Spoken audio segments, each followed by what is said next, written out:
तीसरे पक्ष ने कहा बाबा हम लोगों ने भी एक आश्चर्य देखा है। कहा क्या देखा आप लोगों ने?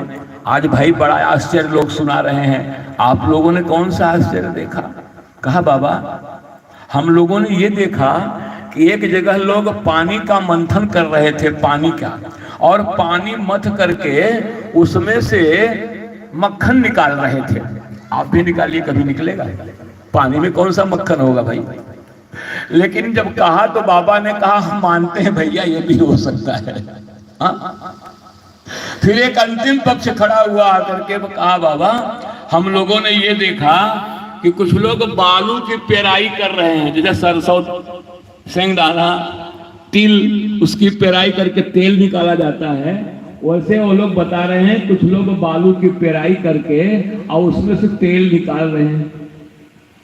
बाबा ने कहा चलो भाई मान लेते हैं ये भी हो सकता है। जितनी असंभव बातें थी उनको उन्होंने संभव मान लिया, जो न होने वाली थी उसको मान लिया कि हो सकती हैं। अब एक ऐसा पक्ष आया और बाबा के सामने जो अपनी बात रखी, आश्चर्य वाली बात, तो बाबा ने कहा कि ऊपर के जितनी असंभव बातें हैं मैं सब मान लेता हूं, संभव हो सकती हैं, लेकिन आप लोग जो कह रहे हो ना ऐसा कभी नहीं हो सकता। उन लोगों ने क्या कहा? उन लोगों ने कहा कि बाबा एक आदमी जिंदगी भर झूठ बोला, बेईमानी किया, धोखा किया, यानी कि जितने गलत काम थे जिंदगी भर उसने गिन गिन करके किया, लेकिन जब मरने लगा तो भगवान का विमान आया, उसी पे बैठ के चला गया। बाबा ने कान बंद कर लिया, कहा कि बालू से तेल निकल सकता है मानता हूं, कछुआ के पीठ पे बाल उगे ये भी मानता हूं, पानी से मक्खन निकाल लो ये भी मानता हूं, बंध्या का पुत्र हो ये भी मान लेता हूं, लेकिन जीवन भर उल्टे सीधे काम करने वाला और अंतिम समय में भगवान के धाम चला जाए ये कभी संभव नहीं हो सकता, नहीं हो सकता, नहीं हो सकता। अब जो वृत्तांत आपको सुनाया मैंने, मैं इसका प्रमाण आपको देता हूं। आप उत्तरकांड में देखिए, उत्तरकांड में बाबा ने बहुत बढ़िया उल्लेख किया है। कहते हैं कमठ प्रेष्ठ जामहि बरुबारा, कमठ यानी कछुआ, कमठ प्रेष्ठ जामहि बरुबारा, बंध्या सुत बरु काहू ही मारा, बारी मथे घृत हो बरो, सिकताते बरु तेल,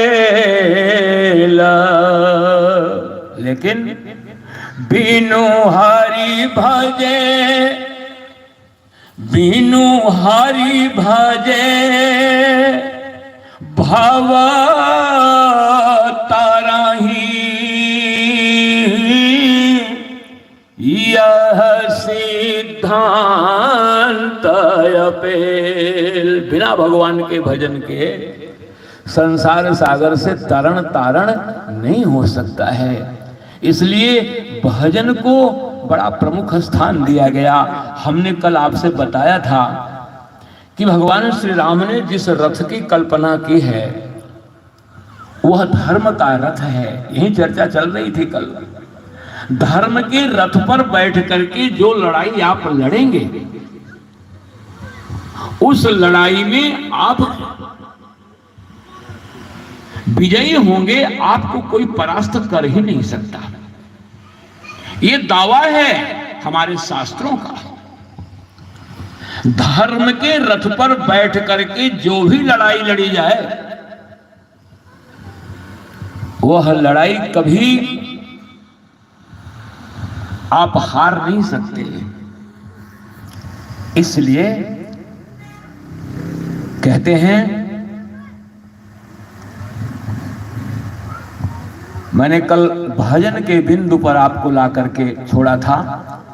आइए प्रारंभ से शुरू कर देते हैं। कल चर्चा चल रही थी कि सौरज धीरथ ते ही रथ चा